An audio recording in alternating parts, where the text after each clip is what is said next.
Salut à tous. Alors déjà, grand merci parce qu'il y a vraiment beaucoup de monde qui a demandé la suite des aventures au Maroc et ça me fait halluciner parce que je pensais vraiment pas que ça intéresserait autant de monde. Donc merci. On passe des palmeraies super étroites aux grandes étendues du désert. On ne sait pas du tout où on va mettre de l'essence, mais on est parti comme ça et devrait bien se passer. Il est là le cousin. Dromadaire. Il bouffe. Tiens, il m'a fondé là-bas. Ah ouais, d'accord. Dès qu'il y a des arbres, ils peuvent bouffer. Alors en bon as d'Européens, on a cru que les dromadaires étaient sauvages. Quand on en a parlé aux vrais gars qui s'en occupent, ils ont dit non, t'inquiète, il y avait quelqu'un à côté, pas très loin, et il n'y a pas de dromadaire sauvage, ça n'existe pas, c'est que de l'élevage ici. Alors ces Casbah là, moi, ça me fait tout le temps halluciner. Parce que s'il y a bien un moment où tu comprends bien que tu es loin de chez toi et que tu es dans la culture arabe, c'est bien là, parce que c'est vraiment magnifique. C'est des grandes maisons loin de tout. Ils se démerdent tout seuls. Bon, en général, l'eau est pas très loin dans le sol au Maroc. Les lecs, panneaux solaires. Et en fait, regarde, tu es au milieu de nulle part. C'est magnifique, un putain de gros bâtiment. Un peu comme les temples d'ailleurs en Indonésie, où tu as des temples comme ça, loin de tout. Regarde ça, il n'y a rien. Un puits, une pompe pour l'eau, quelques panneaux solaires pour les lecs, et t'es nickel. T'es autonome complètement au milieu de nulle part. Tellement mieux de nulle part que pour te déplacer, apparemment, font un tracto. Non, c'est en fait les mecs qui refont les pistes pour pouvoir justement revenir en 4x4 et aussi pour amener les touristes. Il y a 2 traces là. Je regarde juste où on est pour que s'il y a une des 2 traces qui nous fait passer par un village où on voulait passer, qu'on se fasse paniquer. C'est confirmé l'itinéraire.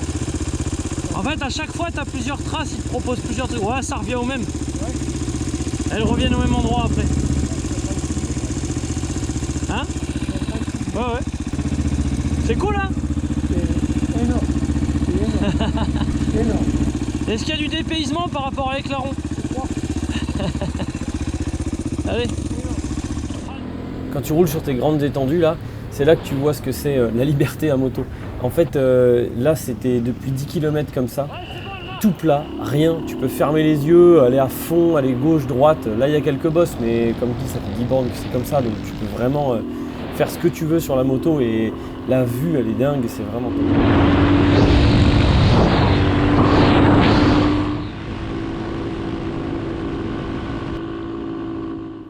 Et ouais, tu as aussi des panneaux dans le désert, tu as des panneaux de signalisation. En fait, ils t'informent surtout à combien est la prochaine Casbah. Du coup, ce qui est cool, c'est que tu sais que tu peux avoir de l'essence, ou alors si par exemple, je sais pas, il fait nuit, tu sais qu'à tant de kilomètres, tu as une Casbah, tu peux dormir, tu peux manger, donc c'est vraiment top. Parce que nous, on fait les cakes là avec nos téléphones portables et compagnie, mais les mecs qu'on a croisés, eux, ils ont des copies de Super Cub Honda, des 90 cm3 et ils traversent tout ça, donc ils n'ont pas de téléphone portable et compagnie, donc ils doivent savoir où ils sont. Là du coup la position c'est parce que sinon la XLS elle ne monte pas et aussi c'est pour pas avoir à mettre des coups d'embrayage, des trucs comme ça, parce que si tu mets des coups d'embrayage avec la XLS il est très solide mais il est quand même petit et tu vas vite déglinguer la cloche et compagnie. Alors là je vois pas, on aurait pu la prendre celle-là. Non mais on est bon, mais ouais, ça va revenir au même. C'est bizarre. À peu près là-bas, on aurait dû prendre à gauche. Mais où tu veux prendre à gauche? Ah oui, c'est pas la peine. Je comprends pas leur truc là. Alors là, regardez bien. En fait, je sors des traces. Je vais toujours dans le sable vierge. Alors des fois, t'as pas le choix. Tu es obligé de revenir dans les traces. Mais le plus souvent possible, alors là, boum, le sable s'arrête. Donc c'est bon. Là, on revient dans le sable. On est dans les traces. En fait, il faut toujours essayer de sortir des traces parce qu'en fait, comme c'est l'hiver, le sable, il est très porteur, mais il ne faut pas qu'il soit cassé en fait. S'il n'est pas cassé, s'il est dans du vierge, ça roule tout seul, la moto, elle prend vraiment de l'élan. Et en fait, tu préserves ta cloche, tu préserves tes 10 d'embrayage, parce qu'encore une fois, on a un petit moteur et c'est ultra plaisant. C'est un peu plus technique parce que tu dois passer un petit peu sur les bords, mais vraiment, c'est impressionnant comment la moto, elle passe de vraiment à peiner à wow, à reprendre nickel quand tu prends du sable vierge. Eux ils disent comme ça, mais apparemment il y a une grosse piste là, on va aller voir. Alors quand je suis parti au Maroc là avec mon père, c'est la première fois que je naviguais en fait. Et c'est pas moi qui ai créé les GPX comme je fais maintenant. C'était une appli que j'ai téléchargée où il y avait déjà pas mal de pistes dedans. Mais alors ce qui est super, c'est qu'ils ont genre 150 000 km de pistes à l'intérieur. Bon, c'est très cher, c'est 200 €. Enfin très cher non, parce que tracer tout ça, ça met du temps et tout. Le problème, c'est que en fait c'est insuivable parce que c'est pas du tout précis. C'est précis en France, ils te vendent genre ouais au Maroc c'est cool et tout. En fait tu zoomes mais ceux qui ont l'habitude de rouler au GPS, c'est comme si vous rouliez avec une précision à 1 km. Donc en gros grosse galère pour trouver à chaque fois. Mais bon, on a réussi quand même et là pur plaisir de roulage, c'est trop bien parce que le sol est dur donc ça défonce. Oh, le daron! Where is le daron?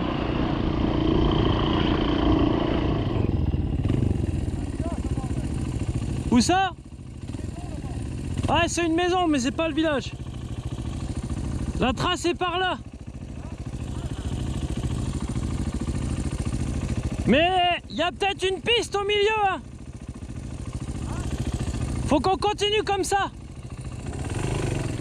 Faut vraiment faire confiance à ton truc de tracé parce que en fait la piste qui te disent tu la verras que quand tu seras dessus. Et quand tu es là-dedans, tu vois, tu te dis bah jamais personne n'est passé là, il n'y a pas une trace, donc on n'est pas dans la bonne direction, mais si tu vas jusqu'au bout, jusqu'à temps que tu sois vraiment dessus, et là, boum, voilà, tu tombes dessus. Et là, gros kiff sur cette piste là par contre.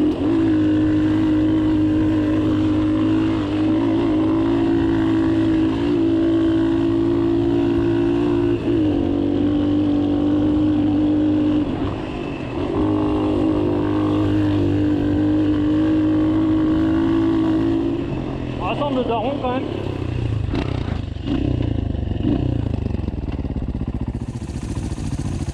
Ça va? Ouais, ça c'est la tuerie hein.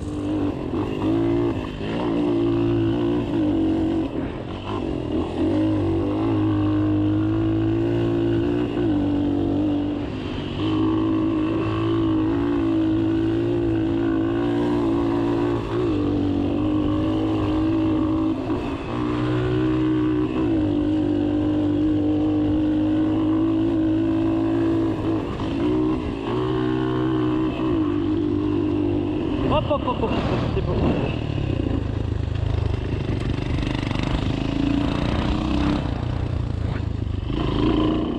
Yes, et voilà, on arrive au village de Ramlia.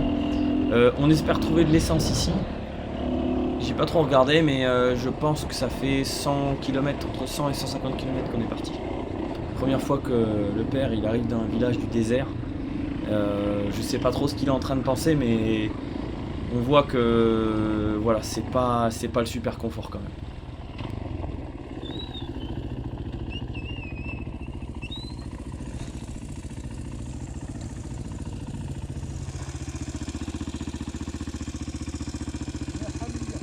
Ouais, mais...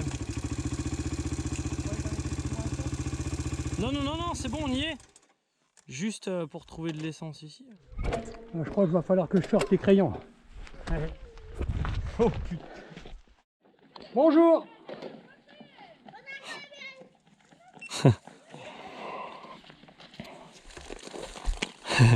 Bonjour. Bonjour. Ça va les enfants? Je vais demander pour de l'essence. Alors, Chef? Y a quelqu'un? Ah? Je peux entrer?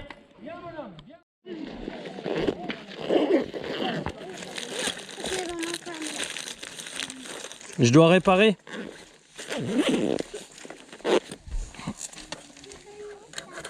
Ah merde. Ça va?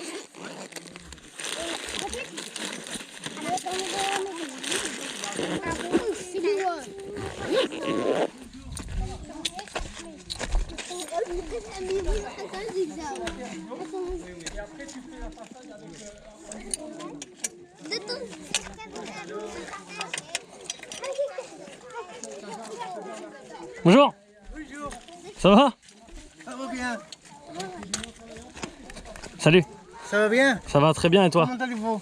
Très très bien. Tu es allé où en France? Tu es allé où? Je suis doré. Ça va bien? Ouais, très bien, très bien. Tu Au top. veux parler avec nous, avec nous? Ah, et non, il faut qu'on y aille parce que... Ah, il a cassé. Non, faut qu'on y aille. Il faut qu'on y aille parce que... Soleil. On doit... Ouais. Et Mouhallou, plus de phare, regarde. Faut qu'on y aille. Merci. Merci. Putain, je répare un truc avant, pas? Merci. Bon courage et bon voyage. Ça va le faire. Je répare... Qu'est-ce que tu fais, toi? Bah, parce que j'ai cassé le rélison. Je me disais que ma plaque, elle bougeait. Ok. Non, c'est bon. Tout le monde a eu un crayon. Tout le monde a eu un crayon. T'as eu le crayon? Il a eu le crayon, lui. Oui, tout le monde a eu. C'est bon. Tout le monde. Tout le monde. Ah, parce que lui, il en a pris en planqué deux. C'est ça. Ça, c'est un filou, celui-là. Ça vient un futur marchand. Comme les mouches. Comme les mouches, il dit. Bonjour. Ça va? Nickel, il voit. Oh, très bien, moi. Je veux voir un peu de whisky berbère. Whisky berbère.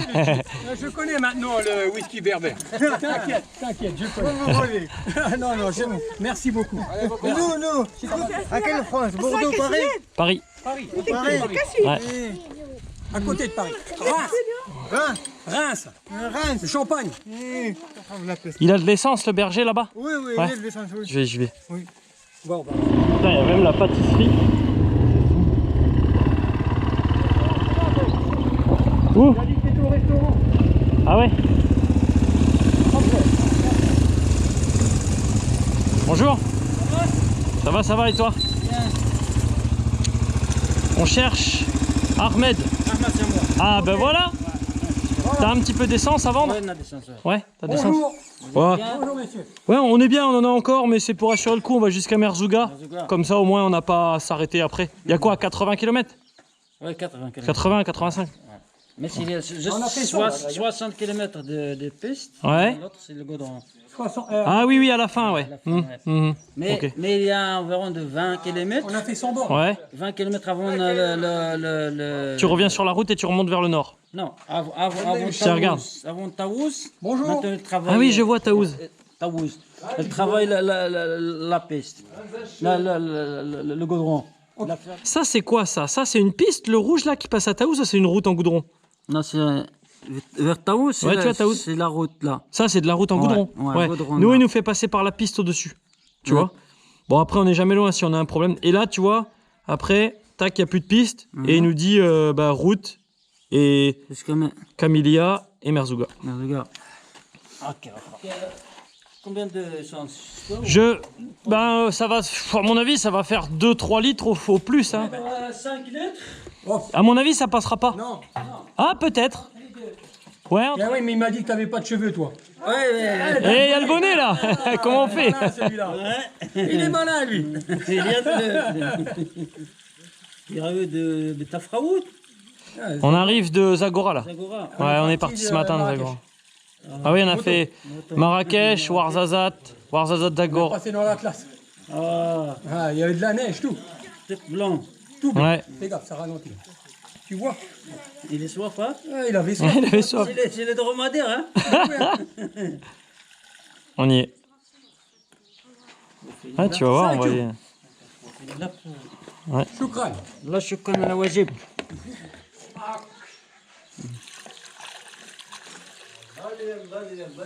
On est où? Cours de litres. Ouais, on peut en mettre, hein. Ouais. Ouais, merci. Putain, elle a bouffé en fait. Regarde voir, là. Allez hop, un peu de Ricard dans la chiotte. Ouais. Ça n'est plus dingue. Non, Ouais, tu vois, on y est presque. C'est bon. Ouais, c'est bon. On a encore 1,5 litre en plus. Zagora. Bonjour. Merzouga. Après, je sais pas, c'est lui, chef. Merzouga, Haoufous, Midelt, Benimellal, Marrakech. Marrakech. Voilà. C'est juste. Ouais, exactement. Marrakech, nous, en passant par la place. Agadir, rien à dire. Oui, Agadir, rien à dire. Combien ça fait, chef? 7 litres. 7 litres multiplié 11. 11 dirhams chaque litre. Multiplié 7, ça fait... 77. Il n'a pas de... Ouais, c'est là, regarde, c'est juste... Ah, voilà. C'est bon, là, J'ai le froid, il y a le froid maintenant, on a fait le... ça y Eh est, oui. voilà. Ouais. Ça y est, on a vu, il n'a pas Les oreilles et la tête, c'est... Quel âge tu as? 40? Ah, 40. 40. Ouais. 56. 26. T'as bien fait.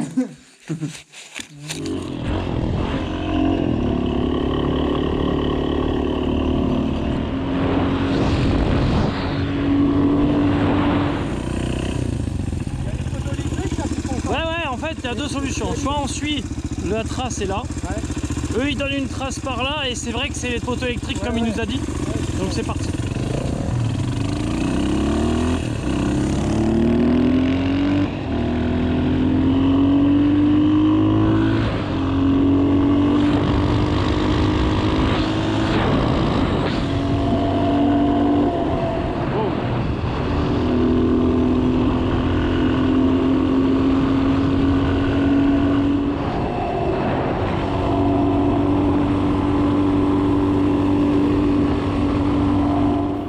Franchement, quand tu es là, que tu vois aussi loin, que tu roules comme ça à fond, alors oui, c'est une XLS, t'es que à 80, mais franchement, tu as envie de faire ça toute ta vie, tu as envie de plus t'arrêter, de plus jamais rentrer, rouler encore sur plein d'autres centimètres carrés de la terre, parce que franchement, pouah, ça te déchire.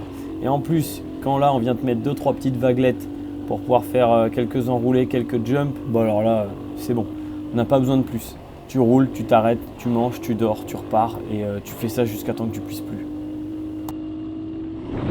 Ça va? Ah ouais? Et t'as pas mis la GoPro? J'ai enroulé une bosse. Il y avait une double, j'ai enroulé. Trop bien. Tu vas être une bait à la fin.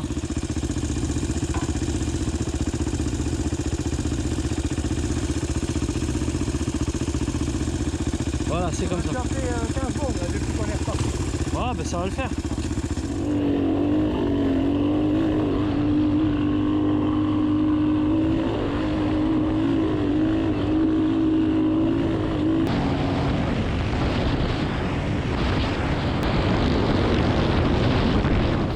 Alors oui, tu peux trouver de l'eau dans le désert comme ça. J'étais le premier surpris, je vous rassure.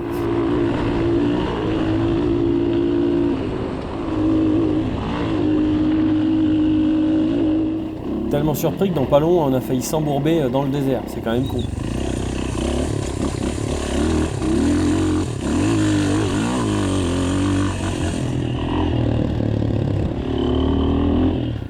Alors au Maroc, c'est vrai que le roi il investit beaucoup dans les routes.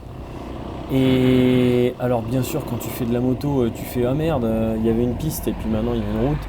Donc ça te fait un peu chier. Faut penser quand même aux gens qui habitent là-bas. Même si il faudrait discuter un petit peu avec les Marocains, mais je sais pas trop à quoi elles servent. En gros, il y a une route qui va déjà de Zagora à Merzouga. Donc je ne sais pas si c'est pour développer le tourisme, ou auquel cas rendre plus accessible plus facilement Merzouga, ça veut dire plus de gros hôtels pourris financés pas du tout par le Marocain, mais par soit des fonds de pension américains, soit des choses comme ça. Donc je sais pas si c'est vraiment pour les gens, mais les gens de toute façon ils se trimballent beaucoup, soit en vieux camions qui passent partout, soit en scooter. Donc la grande route, je sais pas à quoi elle va servir. Et puis si vraiment c'est pour développer le tourisme et que ça ramène toutes les feignasses qui vont l'été dans les grands hôtels à Marrakech et qui connaissent même pas le Maroc, bah ça fait un peu chier. Donc faudra en discuter avec les Marocains justement, ou s'il y a des gens qui connaissent, qui savent un petit peu pourquoi elle est faite cette route et qu'est-ce que ça va pouvoir apporter vraiment aux vrais Marocains qui habitent là. J'aimerais bien en savoir un peu plus sur le sujet. S'il y en a qui savent, n'hésitez pas à le mettre dans les commentaires. On va décider à s'enlever le collègue.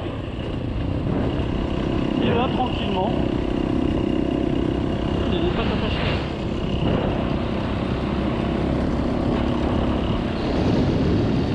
Ça broute, ça broute.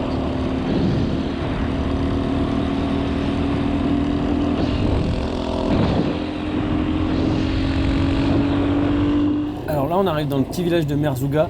Donc là je sais pas si c'était vraiment si c'est les habitants ou si c'est pas mal de petits trucs pour les touristes. En tout cas, comme c'était en plein Covid, tout a l'air un petit peu fermé. Parce que c'est pas fermé parce qu'il fait trop chaud, parce que là, la journée, il faisait 20 degrés, 20, 22 grand maximum, donc c'était juste parfait. C'était au mois de décembre. Et voilà. Et on voit les petits triporteurs de légumes qui ont les mêmes cloches d'embrayage que la XLS, c'est ceux-là. Et là, on arrive à la Casbah Azalai. Donc c'est Karim et son frère qui ont ça, qui tiennent ça. C'est vraiment trop top. Vous verrez quelques images de la Casbah dans le prochain épisode. Et là, on va aller rouler Merzouga demain. Voilà, juste là, les dunes.